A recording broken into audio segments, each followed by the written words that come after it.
जिस तरीके से जगत जिज्जी और सचिन ने मिलकर मनीषा को धोखा दिया, उसी तरह इन दोनों ने मिलकर सुमित मल्हर को भी धोखा दिया। पर उनका कोई रिप्लाई नहीं आया, उन्होंने कुछ नहीं बोला, उनके घर वालों ने कुछ नहीं बोला। इस तरीके की चीज़ें लोगों के दिमाग में चल रही है कि क्या वो शादी करेंगे नहीं करेंगे, क्या है, क्योंकि उन्होंने तो कुछ भी नहीं बोला है। उनके भी वीडियोज़ पे लोग जा कर के कमेंट कर रहे हैं, फिर भी उन्होंने कुछ नहीं बोला, अभी तक चुप है। तो फाइनली उनका आ गया है रिप्लाई, उन्होंने इंस्टाग्राम पे रिप्लाई दिया हुआ है। तो हेलो दोस्तों, welcome back to my channel Preeti Chaturvedi blog. कैसे हैं आई होप आप सभी लोग अच्छे होंगे। कुछ चीज़ें सुधरती हुई नज़र आ रही हैं, जिस तरीके से दिख रही हैं कि हाँ अब चीज़ों में सुधार आ रहा है, क्योंकि सचिन ने पूरी तरीके से माफ़ी मांग ली है, अपनी गलतियों को एक्सेप्ट कर लिया है, अपने प्यार को भी सोशल मीडिया पे इजहार कर दिया, बता दिया है कि वो कर रहे थे प्यार। अब उसके बाद मनीषा की जो नाराज़गी है, जो चीज़ें हैं वो दिखाया है मनीषा इतनी आसानी से माफ़ नहीं करेगी, क्योंकि जिस तरीके से उसको धोखा दिया सब लोगों ने मिल कर के बहन भाई के आड़ में, वो उसके साथ बहुत गलत हुआ। लेकिन वहीं पे लोगों के दिमाग में चल रहा है कि सुमित जी को भी तो नेहा ने धोखा दिया, आखिर सुमित जी ने कुछ क्यों नहीं बोला। लोगों का कहना है कि उन्होंने शादी तोड़ दिया है, कुछ लोग कह रहे हैं कि नहीं ये शादी होगी 2-4-10 दिन के अंदर होगी। तो बताऊं मैं आप लोगों को, उन्होंने भी अपनी एक इंस्टाग्राम पे एक स्टोरी पोस्ट की थी, जिसमें वो बहुत ज़्यादा सैड स्टोरी थी। लिखा हुआ था कि जिसके ऊपर जो बीतती है वही समझता है, मेरा दुख कोई नहीं समझ सकता। तो सामने वाली की जो चीज़ें थी, नहीं समझेगा, क्यों नहीं समझेगा। तो उसमें रिप्लाई था, नहीं कोई नहीं समझ सकता, जिसके ऊपर बीतती है वही समझता है। इस तरीके की स्टोरियाँ उन्होंने डाली हुई थी। अब तक उनकी कोई स्टोरी कुछ भी नहीं था, पर फाइनली आज इतने दिनों बाद उन्होंने एक स्टोरी लगाया, क्योंकि मनीषा की स्टोरियाँ तो दिख रही है कि भाई मनीषा सैड है। मनीषा बहुत सारी स्टोरी लगा रही है, सैड है कि जिससे मैंने इतना प्यार किया उसने मुझे धोखा दिया, मुझे समझ में नहीं आ रहा है कि मैं क्या करूं, मेरे प्यार में क्या कमी रह गई थी, जिस पे विश्वास किया उसने इतना बड़ा धोखा क्यों किया। इस तरीके की बहुत सारी स्टोरी मनीषा लगा रही है, पर सुमित जी का कोई स्टोरी नहीं, कुछ नहीं। पर ये स्टोरी आज लगी हुई थी उनकी आईडी पर, देख करके इससे ये पता चलता है कि वो बहुत ज़्यादा तकलीफ़ में हैं, बहुत ज़्यादा कश्मकश में फंस गए हैं कि क्या करें। अगर वो, क्योंकि देखो उनका भी घर है, परिवार है, और शादी कोई गुड्डे गुड़ियों का खेल नहीं होता। ये डिसीजन बहुत बड़ा डिसीजन होता है। एक लाइफ पार्टनर जो ज़िंदगी में जुड़ जाती है, पूरी ज़िंदगी उसके साथ बितानी होती है। तो अब क्योंकि उनके भी रिश्तेदार, उनके भी घर वाले, उनके भी लोग होंगे, वो भी सोचते होंगे ना कि कैसी लड़की से, एक तो अदर कास्ट भी इनका अलग है भाई, दूसरे कास्ट की लड़की से शादी करना चाहते हैं, ऊपर से ये है कुंवारे, तो एक विडो से, एक बेटी की माँ से शादी करने जा रहे हैं। तो भी बहुत सुनने में ये भी आया हुआ था कि इनकी मम्मी शायद खुश नहीं थी इस शादी से, लेकिन मम्मी बोलते ना कि माँ बाप झुक जाते हैं बच्चों की खुशी के आगे कि हाँ चलो ठीक है, तो माँ भी मान गई थी।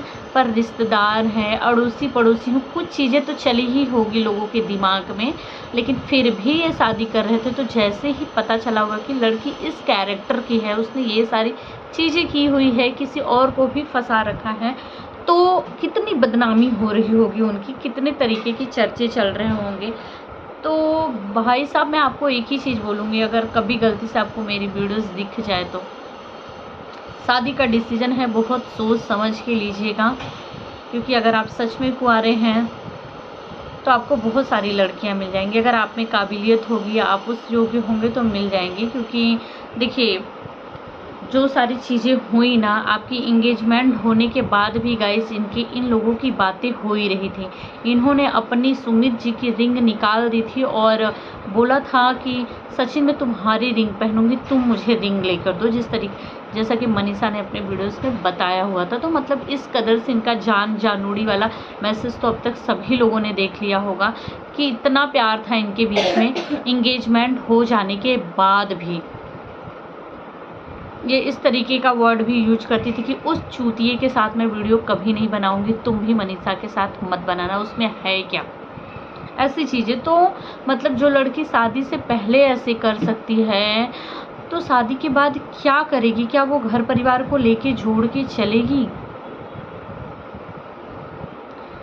क्योंकि भाई शादी का डिसीजन है तो बहुत सोच समझ के लेना। अब तो इनके पुराने जो पति हैं आशीष जी, उनके भी मौत पे सवाल उठ रहा है, लोग उस पे भी बातें करने लगे हैं कि जिस तरीके से कोरोना में आई हुई थी, अपने मायके में थी जब इनके पति की डेथ हो गई थी, पर ये लड़ाई झगड़ा करके ससुराल से आई हुई थी। क्योंकि जब ये बीमार थी, जब इनके पति बीमार थे, तब ससुराल वालों ने फ़ोन कर दिया कि वो तबीयत ख़राब है उनका, तभी भी इन्होंने बोला कि मर जाए मुझे कोई फ़र्क नहीं पड़ता, मैं वहाँ नहीं आने वाली हूँ।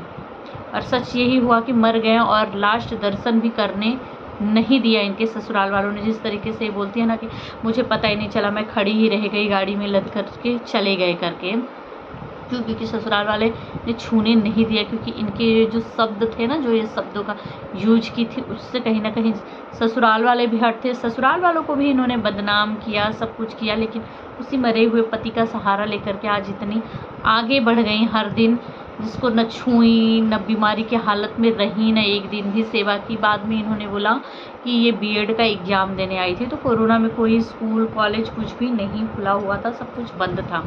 तो इस तरीके की चीज़ें इनके पीछे चल रही हैं करके। तो ऐसी लड़की जब जान जाओ कि ये ऐसा, क्या वो घर परिवार लेके चल पाएगा? क्योंकि जिस तरीके से सोशल मीडिया पे हैं भाई, कभी भी आशीष जी के जाने के बाद भी कभी भी अपनी तासी को लेकर के उस घर में रही नहीं। जिस सास ससुर को बोलती हैं कि सास ससुर बहुत अच्छे हैं, मैं इनके लिए हमेशा खड़ी रहूँगी, कभी भी उस बच्ची के साथ उसके दादा दादी को खेलने नहीं दिया, कभी भी 2-4 महीने भी उस घर में जा कर के रही नहीं। क्योंकि ये रहती तो सोशल मीडिया की इतनी आज़ादी इनको वहाँ पे नहीं मिल पाती। जो लड़की अपने ही भाई भाभी को दूसरे से कम्युनिटी पोस्ट करवा रहा है कि इनका नाम खराब करने के लिए कम्युनिटी पोस्ट करो, जो अपनी ही भाभी से जल रहा है। यार, जिस भाई को आप बोलती आ रही हो कि मेरा भाई जिस हर जन्म में मुझे यही मिले, जिस भाई ने आपका इतना सपोर्ट किया, आपको उससे भी दिक्कत है। जो भाभी आपके साथ हमेशा खड़ी रहती हैं, आपको उससे भी दिक्कत है।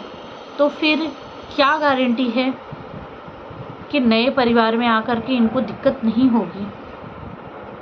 ज़िंदगी का सवाल है, शादी का सवाल है। तो मैं तो यही बोलूँगी कि अब ये सारी चीज़ें जब आगे आ चुकी है तो बहुत ही सोच समझ करके डिसीजन लेना चाहिए सुमित जी को। क्योंकि जिस तरीके से गाइस लोगों ने भी बोला कि उनको भी शक था, वो भी डाउट में आ गए थे कि इनका कोई रिश्ता है, पर उनके पास ऐसा कोई सबूत नहीं था, कुछ था नहीं, इसलिए वो बोल नहीं पा रहे थे। क्योंकि जिस तरीके से भैया दीदी का खेल इन लोगों ने खेला था ना, शक करना मुश्किल हो गया था, लोगों को लग रहा था, पर बोल नहीं पा रहे थे कि कहीं हमारी जुबान ना खराब हो जाए, रिश्ते ना कलंकित हो जाए।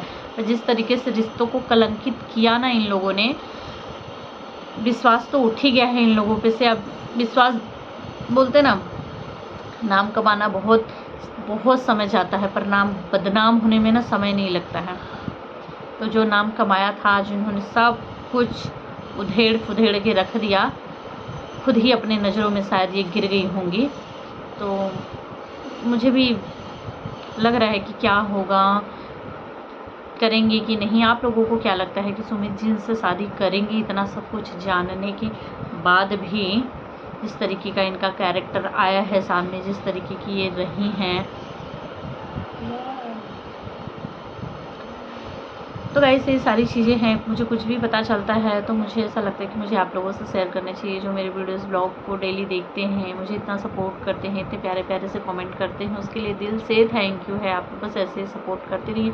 और जो लोग भी मेरे चैनल पर नए हैं तो प्लीज़ मेरे चैनल को सब्सक्राइब कर लीजिए। लेटेस्ट अपडेट जो भी रिएक्शन वीडियोज़ के रहेंगे, जो भी चीज़ें आएंगी वो मेरे चैनल पर आप लोगों को देखने के लिए मिलेगा।